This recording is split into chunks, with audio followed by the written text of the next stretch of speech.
Welcome to Brillianteering You. My name is Dr. Cher. Diamonds are formed under high pressures and temperatures and become their best self through a final cutting stage known as brillianteering. I hope to offer you a turning point towards your suffering that uncovers truths that transform any perceived brokenness and hopelessness into facets of light of the truth of your own being. I'm here to encourage you to arise and shine, to make diamonds out of your dust. For when we're at our most broken, to become rebuilders of your lives and communities, to give people hope, courage, and well-being. Make this your ruler so that you can take up your rightful position of power to rule and reign in your own life.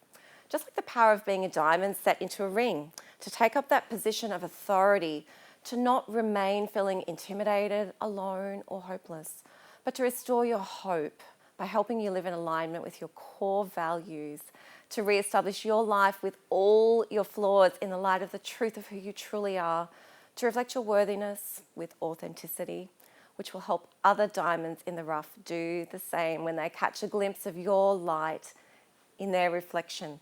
This will also become clear for them. So just a reminder, this is not clinical therapy or treatment, but is intended for educational purposes only. If you do have any distress from what we're talking about today, I encourage you to please go and seek professional help. Find that support you need to find your place and position when you are in times of uncertainty. So go ahead. Don't just listen to yourself, talk to yourself. So how do we harness the power of positive self-talk? In the wise words of Desmond Tutu, there comes a point where we just need to stop just pulling people out of the river. We actually need to go find them upstream and find out why they're falling in. I invite you on a journey upstream with me as we explore the profound impact of self-talk and how it shapes our emotions, our behaviours, and ultimately our destinies. So understanding self-talk's not just merely a mental activity. It involves speaking out loud to ourselves. It involves engaging different parts of our brain. This is not only normal, but it's actually beneficial, and it serves as a coping tool that helps us manage our emotions to perform tasks more efficiently. According to the research, the language centers of our brain actually process our spoken words, and it helps us slow down and organize our thoughts more effectively. So talking to yourself does not mean that you are insane. It actually keeps you sane. So talking to yourself is good with the right conversations. So research defines self-talk as a verbal expression of an internal position or belief. So expressing our inner feelings, non-verbal thoughts and intuitions about ourselves through our speech to ourselves. So children often talk to themselves in a way of developing their language, staying stimulated during a task. It improves their performance whilst also completing tasks. The habit of self-talk may continue into adulthood and is generally not a problem. So, what are the different types of self-talk? Firstly, positive self-talk. This encourages and reinforces positive beliefs about yourself. So engaging in positive self-talk may increase, though, anxiety or improve our concentration and focus, whereas this negative self-talk usually involves critical and discouraging dialogue. And we know that this breeds helplessness and hopelessness and causes us to engage all of our organs in that fight or flight. It's an internal battle. Neutral self-talk. So this is just a type of self-talk that is not significantly negative or positive. People may use it to give instructions to themselves rather than reinforcing or encouraging a particular belief or emotion. So I bet you can all remember, well, I do this a bit, remembering where did I park my car again. So even just repeating that brings back the cognition of finding your car. So what are the benefits of positive self-talk? Regulating your emotions. Dan Siegel says, if you can name it, you can tame it. So, and Mr. Rogers once famously said, the beautiful TV child actor, his show, Mr. Rogers said that every emotion that is mentionable is manageable. So just remember, human suffering is not caused by the experience of emotional pain, but from that avoidance of uncomfortable emotions. So let's lean in. Self-talk can actually redirect your focus to reduce our anxiety or anger. It improves our control over the tasks. It improves our concentration and our performance, and it enhances our problem-solving skills. So remember, even like if you've lost a set of keys or you're trying to find products in a grocery aisle, saying the name of it out loud helps you remember what you were actually trying to find and will help you find them sooner. So motivational or self-instructional talk improves our performance. So why do we fall into these negative self-talk patterns? Well, according to Shad Helmster, he says we grow up with this negative programming research. Most of us have been told no or what we can't do more than 148,000 times before we are 18. Wow. And that's for a nice home. There's also a negative bias. Our brains are wired to avoid risk of death, which of course must be a matter of highest priority. So bad, stronger than good, right?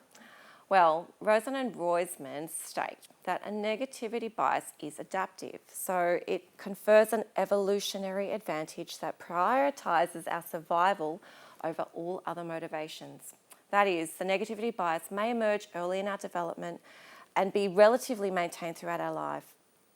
Anxious individuals actually have a strong threat bias, which is sometimes why we have so much trouble in schools, because if you've got strong anxiety or you've been through trauma as a child, you may perceive flat faces or negative affect as a threat to yourself, and therefore you're going to separate yourself from them and come out in your fight or flight response. Remember that psychopathology comes from the Greek word that means soul, psyche, and your mind, your logos. So when our thoughts are out of alignment with who we truly are in our soul, and we're trying to please others or tell ourselves we're something that our brain and body actually doesn't really believe, this is what causes diseases in our bodies. It impairs our function, and it makes us suffer as humans because we're not being true to who we are, our true innermost being. Our identity and soul cannot make sense of the bad things happening to us, so this causes us diseases and distress and psychopathologies. So the power of encouragement at the heart of the effective self-talk is really all about encouraging yourself. The Latin root word courage comes from the word cor, which means your heart. And true courage involves speaking from your heart to foster inner strength. Just as words can inspire others, they can also ignite our internal motivations. So as a man thinketh, so is he. This actually reflects the profound impact of our thoughts and our words in reality. So here are some 5 tips to enhance your self-talk. Number 1, embrace your neuroplasticity. We know neurons that fire together wire together. So your brain's ability to rewire itself is a powerful ally. Engage in positive self-talk regularly to strengthen your neural pathways that promote resilience and positive thinking. Number 2, utilize your self-talk proactively.